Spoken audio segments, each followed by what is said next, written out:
आपको पता है कि कल वही बजट पेश किया गया है और मैं उसी पर बात करना चाहता हूँ, लेकिन इसके ऊपर बात करने से पहले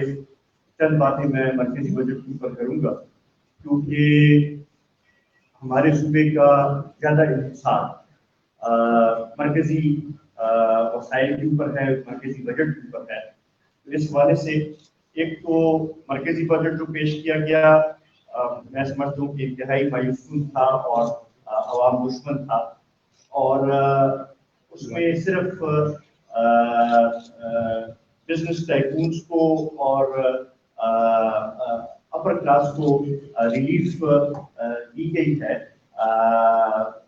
जो सैलरी क्लास है, जो मिडिल क्लास है, जो छोटे ताजर हैं, जो छोटे कारोबारी लोग हैं, जो मजदूर हैं और आम आदमी की तरफ तवज्जो नहीं दी गई। अगर आपको याद हो कि पिछले साल भी जब मरकजी बजट पेश किया गया था, उस वक्त हमने कहा था कि ये अपने टारगेट से अचीव नहीं कर सकेंगे, और आज जब ये बजट पेश किया जा रहा है तो हमारी बात जो है वो साबित हुई है और सही साबित हुई है। अभी ये कोरोना का सहारा ले रहे हैं, लेकिन हम ये समझते हैं कि कोरोना के असरात तो फरवरी के बाद शुरू हुए। उससे पहले अगर आप देखें तो तकरीबन 3 क्वार्टर्स गुजर चुके थे। तो ये जो अभी अगर सारा मलबा कोरोना के ऊपर ये डालने की कोशिश कर रहे हैं, मेरे ख्याल में ये गलत है, और इस हवाले से इनकी अपनी पॉलिसियां और अपने टारगेट्स हैं वो गलत थे, और वो उसमें सही बजटिंग उस लिहाज से नहीं की गई थी। इस दफा भी ज्यादा IMF की डिक्टेशन के ऊपर इन्होंने टारगेट्स अपने रखे, और अगर आप देखें उसमें भी 3 खरब का उन्होंने डेफिसिट रखा है, और इससे हमें ये अंदाजा होता है कि अगले साल के अंदर भी मिनी बजट जो हैं वो आएंगे, और ये जो टारगेट्स इन्होंने रखे हैं ये रिवाइज होते जाएंगे। ये भी बड़ी अजीब बात है कि ये दावा किया गया कि टैक्स फ्री बजट। जब एक तरफ ये कहते हैं कि हम 1000 अरब की अपने रेवेन्यूज इंक्रीज करेंगे, और दूसरी तरफ कहते हैं टैक्स फ्री बजट में हमें ये एक मजाक कौम के साथ कर रहे हैं, क्योंकि जब इन्होंने टैक्स नहीं बढ़ाए तो फिर अपने रेवेन्यूज ये किस तरह इंक्रीज करेंगे। और जो हमें खर्चा है वो यही है कि इनडायरेक्ट टैक्सेशन के जरिए पेट्रोलियम में मसनूआत की जो पूरी जो वो ट्रांसफर होना चाहिए था लोगों को, उसका फायदा उसकी मसनूआत की कमी का, वो पूरी उस तरीके से नहीं करेंगे। इसी तरीके से यूटिलिटीज यानी बिजली और गैस के बिलों में इजाफा करते रहेंगे, और उससे इस गैप को पूरा करने की कोशिश करेंगे, जिससे गरीब आवाम के ऊपर ज्यादा असर पड़ेगा। और ये हमेशा टैक्सेशन के उसूल ये है कि इनडायरेक्ट टैक्सेशन जो है वो उसको हमेशा रेग्रेसिव टैक्स कहते हैं, तो उसका असर जो है वो गरीब तबके के ऊपर उसका ज्यादा होता है। अब मैं सूबाई बजट की तरफ आता हूँ। कल जो सूबाई बजट पेश किया गया, इसमें अगर आप देखें तो इन्होंने खुद 90 अरब का खसारा दिखाया है, लेकिन मैं समझता हूँ कि ये खसारा इससे भी बढ़ के होगा, और अंदाजा ये है कि 130 अरब से लेके 140 अरब के करीब खसारा आएगा। एक तो जो फेडरल स्टेट ट्रांसफर्स की बात है और टैक्स असाइनमेंट की बात है, वो टारगेट्स फेडरल गवर्नमेंट पूरी नहीं कर सकेंगे और उसका ऑटोमेटिक असर जो है वो सूबाई मौसूलात के ऊपर आएगा और सूबे के उनके पैसे ट्रांसफर नहीं होंगे। फिर इसके साथ साथ जो 1% वॉर ऑन टेरर का वो है, वो भी ऑटोमेटिकली जब फेडरल गवर्नमेंट अपना टैक्स रेवेन्यू टारगेट नहीं कंप्लीट करेगी तो ऑटोमेटिकली वो भी आपका कम हो जाएगा और उसमें भी आपके ऊपर असर आएगा। इसके साथ साथ जो नेट हैंडल प्रॉफिट्स की भी पिछले साल भी हमने प्रेस कॉन्फ्रेंस में यही बात की थी कि नेट हैंडल प्रॉफिट्स का जो इन्होंने हदफ अपने लिए रखा है कि ये अचीव नहीं कर सकेंगे, इस साल भी मैं समझता हूँ कि वो फिगर जो हैं वो उस लिहाज से ये वसूल नहीं कर सकेंगे और ये उस लिहाज से खाम खाली है कि ये 58 अरब रुपए जो है वो वसूल कर सकेंगे। जब पिछले साल का इनको पूरा नहीं मिला तो इस साल इस हवाले से इनको मिल सकता है। तो साथ साथ इन्होंने जो अपने सूबे के अपने वसाइल जो है उसमें जो अपना रेवेन्यू टारगेट भी रखा है, मैं समझता हूँ वो भी एम्बिशियस टारगेट है और जो 49 बिलियन का टारगेट रखा गया है ये पूरा नहीं कर सकेंगे। पिछले साल भी इन्होंने अपना टारगेट पूरा नहीं किया और इस साल तो चूंकि कोविड-19 की वजह से मईशत के ऊपर और असरात आएंगे और असरात जो है वो इस साल इस जून के बाद शुरू होंगे, तो उसमें हम ये तवक्को नहीं कर सकते कि सूबा अपने जो टारगेट्स 50 बिलियन का है वो उस लिहाज से पूरे कर सकेंगे। इस लिहाज से ये जो खसारा बताया गया है ये कम बताया गया है और इससे ज्यादा का खसारा है। फिर अगर आप देखें तो तवक्को ये थी कि इस दफा चूंकि वबाई सूरत हाल है तो ज्यादा तवज्जो हेल्थ की तरफ दी जाएगी और ज्यादा पैसे जो हैं वो कोविड-19 के हवाले से रखे जाएंगे। लेकिन उस लिहाज से भी हम समझते हैं कि ये जो 24 अरब रुपए रखे गए हैं ये भी कम है। अभी तो हमारे जिले भी तकरीबन 35 के लगभग हो गए हैं फाटा को मिलाकर सारा वो करके, तो ये पैसे उसके हाथ से हम समझते हैं कि कम रखे गए हैं और ये तकरीबन 50 करोड़ रुपए तकरीबन जिला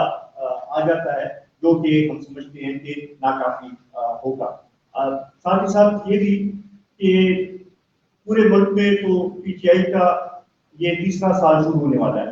लेकिन यहाँ पे तो 8वां साल शुरू होने वाला है और ये खुद दावे करते थे कि जी हमने हेल्थ के ऊपर बड़ी तवज्जो दी है और हेल्थ पे हमने बड़ा काम किया है। इस दफा भी फाइनेंस मिनिस्टर की तकरीर में उन्होंने क्लेम किया है कि जी हमारे जो हेल्थ पे हमने इन्वेस्टमेंट की है तो उसकी वजह से यहाँ का निज़ाम बहुत बेहतर है। तो फिर कोरोना की सूरत हाल में जो हेल्थ निज़ाम लड़खड़ा गया है यहाँ का और वहाँ पे अभी बेड्स मरीजों को नहीं मिल रहे, वहाँ पे आपकी बेड्स की कैपेसिटी कम पड़ गई है, आपके पास वेंटिलेटर्स की कमी आ गई है, आपके पास दवाइयों की कमी आ गई है। तो ये फिर इस चीज की निशानदेही है। इससे यही पता लगता है कि इन्होंने वो सिर्फ मार्केटिंग के हवाले से या सोशल मीडिया के हवाले से सिर्फ छोड़ दिया है, असल में हम ये इकदाम जो है वो हेल्थ के हवाले से नहीं उठ रहे हैं और उसकी वजह से हमारा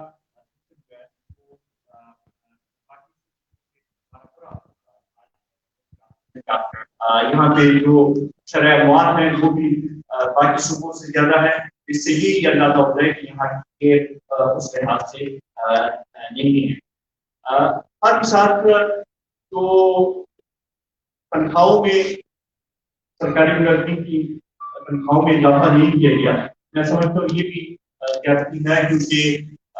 खुद जब आप कहते हैं कि मईशत के ऊपर असर पड़ेगा तो उसकी सबसे ज्यादा असर जो है वो फदाक तबके के ऊपर आएगा और इसमें इजाफा जरूरी था। इन्होंने अपने सैलरी बजट को तो मंजूर कर दिया, लेकिन अपने बाकी खर्चे जो है वो मंजूर नहीं किए, बल्कि उसके साथ से 60 अरब के अपने खर्चे इंक्रीज किए हैं और इस साल 593 बिलियन का انہوں نے تخمینہ لگایا پچھلے سال کے جو وہ کی وہ 533 بلین تھا، یہ تقریباً 60 بلین انہوں نے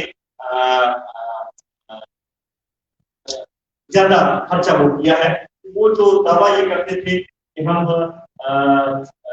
اپنے اخراجات کو کنٹرول کریں گے، ہم آسٹیرٹی میجرز اٹھائیں گے، وہ دھرے کے دھرے رہ گئے ہیں، اور انہوں نے اس لحاظ سے اس میں کوئی خاطر خواہ کام نہیں کیا ہے۔ اسی طریقے سے ہم یہ سمجھتے ہیں کہ اس وقت ضرورت یہ تھی کہ یہ بیڈس کی کیپیسٹی بڑھانے کے لیے پیسے رکھیں، یہ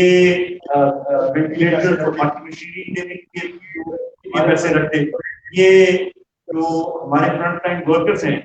ڈاکٹرز، پیرامیڈیکل اسٹاف اور نرسز، ان کے لیے انسینٹیوز رکھتے، کیونکہ وہ اس وقت ہمارے فرنٹ لائن ورکرز ہیں اور انہیں کے اوپر سارا بوجھ ہے، ان کے لیے انسینٹیوز رکھنے کی ضرورت تھی۔ وہ ہمیں اس لحاظ سے اس میں نظر نہیں آیا۔ اسی طریقے سے اگر ہم دیکھیں تو پچھلے کچھ مہینوں سے پیٹرولیم کی مصنوعات بھی کم ہوئی ہیں، لاک ڈاؤن کی صورتحال بھی تھی، اس میں تو یہ چاہیے تھا کہ خرچہ کم ہو جاتا، کیونکہ آپ کے پیٹرول کا خرچہ بھی سرکاری گاڑیوں میں اس لحاظ سے کم ہوا ہوگا، پچھلے 2-3 مہینے دفاتر بھی بند رہے، تو چاہیے تو یہ تھا، یہ اپنا وہ جو پچھلے سال کے انہوں نے ٹارگیٹ رکھا تھا وہ بھی انہوں نے اس لحاظ سے اچیو نہیں کیا۔ ہم نے پچھلے سال بھی کہا تھا کہ یہ سپلیمنٹری بجٹ لائیں گے، اور ساتھ ہی اگر آپ نے دیکھا تو اس طرح کا سپلیمنٹری بجٹ لائے ہیں، لیکن اس میں عجیب اور جو ایک وہ بات ہے کہ اس میں 10 ارب روپے مالیات کے حوالے سے کہ ان کی تنخواہوں کے لیے رکھے گئے ہیں۔ اس کے یہ مطلب ہے کہ پچھلے سال جو فگرز بتائے تھے اور ہم نے کہا بھی تھا کہ فگرز غلط بتائے ہیں، یہ مطلب ہے کہ انہوں نے وہ پچھلے سال بھی شو کیا تھا اور اب اس کو سپلیمنٹری بجٹ میں شو کر رہے ہیں، تو یہی ہمیں لگتا ہے کہ اگلے سال اسی قسم کا یہ وہ کریں گے۔ اسی طریقے سے جو اوورسیز پاکستانیز ہے اور خصوصاً ہمارے صوبے سے تعلق ہے، وہ ایک بڑے مشکل میں ہیں، اور باوجود اس کے انہوں نے بڑے دعوے بھی کیے اور بڑے اعلانات بھی کیے، ہم یہ سمجھتے تھے کہ بجٹ میں کچھ رقم اس کے لیے رکھنی چاہیے تھی کہ جو اوورسیز پاکستانی جو اس وقت جو ایئر لائنس کے کرائے ہیں جو بڑھ گئے ہیں، جو وہ نہیں ادا کر سکتے، ان کی مدد کے لیے کچھ اقدامات اٹھاتے، لیکن اس کے لیے بھی ہمیں کچھ نظر نہیں آیا کہ انہوں نے اس کے لیے کوئی خاطر خواہ کوئی رقم رکھی ہو۔ اسی طریقے سے اکنامک ایکٹیویٹی اسٹیمولیٹ کرنے کے لیے بھی ہمیں کوئی پلان یا کوئی وہ نظر نہیں آیا کہ ہم کہیں کہ یہ اکنامک ایکٹیویٹی جنریٹ کریں گے اور اس کو اس سے معیشت کا پہیہ دوبارہ چلانے کے لیے یہ کوئی اقدامات اٹھائیں گے۔ پی آر جی کے اوپر میرا نام ہے، اب تو یہ ایسا ایک تانا کے لیے بن گیا ہے کہ اب تو وہ ذکر بھی انہوں نے وہ کیا ہے، اور اسی لیے آپ دیکھیں کہ اس دفعہ بجٹ میں اس کا نہ ذکر ہے اور نہ اس کے حوالے سے کوئی وہ ہے۔ یہ بھی صوبے کے اوپر ایک بوجھ ڈالا گیا تھا، آلریڈی ابھی اس سال کے خسارے پورے کرنے کے لیے بھی یہ اور لونز لیں گے، پہلے سے پی آر جی کے لون جو ہیں وہ بھی ہمارے اوپر، اس سب یہ سارا بوجھ جو ہے وہ غریب عوام سے یہ نکالیں گے۔ آئی ایم ایف کی کنڈیشنز کا خود انہوں نے ذکر کیا کہ ہم فالو کریں گے، اور وہ تو اس لحاظ سے اس کو اگر آئی ایم ایف کا بجٹ بھی کہا جائے تو دکھانے بہتر ہوگا۔ اسی طریقے سے ہم سمجھتے ہیں کہ اس ساری صورتحال میں خاص کر جو وبائی صورتحال تھی، اس میں ہمیں صوبائی حکومت غیر حاضر نظر آئی، اقدامات کے حوالے سے بھی غیر حاضر نظر آئی اور پالیسیز کے حوالے سے بھی غیر حاضر نظر آئی، اور ایک لحاظ سے انہوں نے عوام کو اس ساری صورتحال سے نمٹنے کے لیے چھوڑ دیا ہے، بے یار مددگار چھوڑ دیا ہے۔ اسی طریقے سے صوبائی حقوق کے حوالے سے بھی ان کی طرف سے ہمیں کچھ نظر نہیں آ رہا۔ این ایف سی کا ایشو پچھلے کئی دنوں سے شروع ہے، اور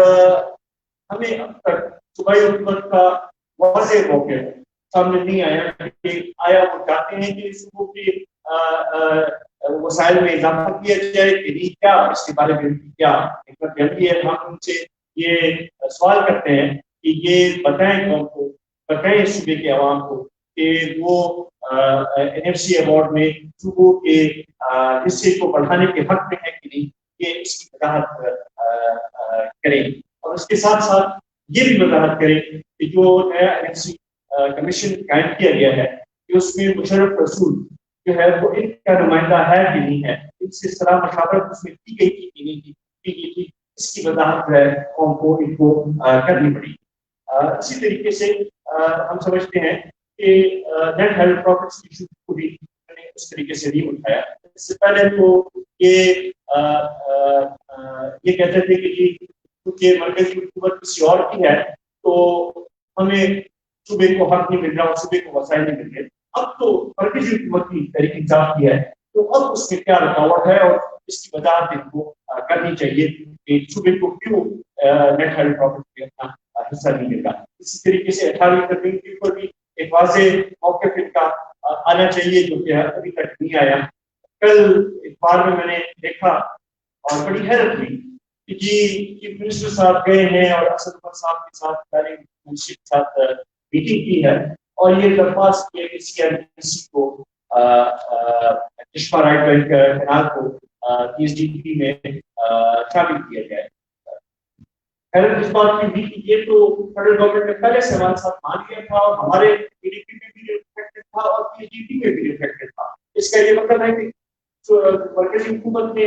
CNBC को ड्रॉप कर दिया है। इसका ये मतलब है कि सूबाई हुकूमत ने इसके ऊपर आवाज भी नहीं उठाई, सूबाई हुकूमत ने इसके लिए कोशिश भी नहीं की। तो ये एक अजीब सी सूरत हाल है और इसकी भी वजाहत की जरूरत है। बजट के दस्तावेज जब देख रहा था तो नजर पड़ी इनकी एक स्लोगन के ऊपर कि बदल रहा है खैबर पख्तूनख्वा। अब खैबर पख्तूनख्वा के अवाम 8 साल बाद इनसे ये सवाल करते हैं कि कब बदलेगा, हमें टाइम लाइन दिया जाए, हमें बताया जाए। 8 साल तो आप गुजार चुके हैं, 8 साल से आप साहिब इख्तिदार हैं, 8 साल से आप ये फैसले चल रहे हैं, 8 साल से आप इस सूबे के अवाम और इस सूबे के वसाइल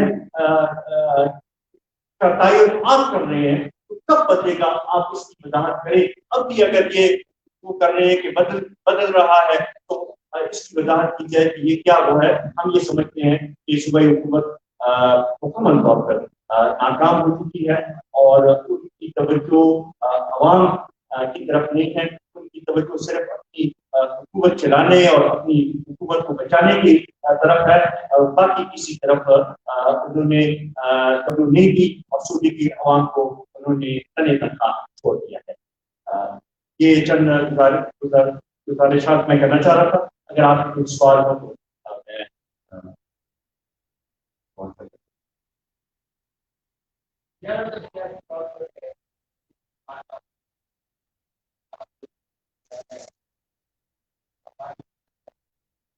देखिए मुझे तो अगर आप याद हो जब कोरोना की सबसे पहला ऑल पार्टी कॉन्फ्रेंस हमने किया था वीडियो के जरिए और वही उसी से एक स्टार्ट हमने किया कि हम ये चाहते थे कि एक ऐसा जामिया प्लान बनाया जाए कि इस वबाई के हाथ से निपटा जाए। मगर बदकिस्मती से सूबाई हुकूमत ने इस तरफ तवज्जो दी थी कि हमने काफी इलामी के जरिए तजावीज़ भी की थी, वो उसको ऊपर भी तवज्जो नहीं दी गई। अब भी अगर जब भी जरूरत हुई हम ऑल पार्टी बनाएंगे और सूबे की मफाद के लिए, सूबे के हकूक के लिए, सूबे के अवाम के लिए हम हर वक्त तैयार हैं अपना किरदार अदा करने के लिए और जरूरत पड़ी तो कुर्बानी।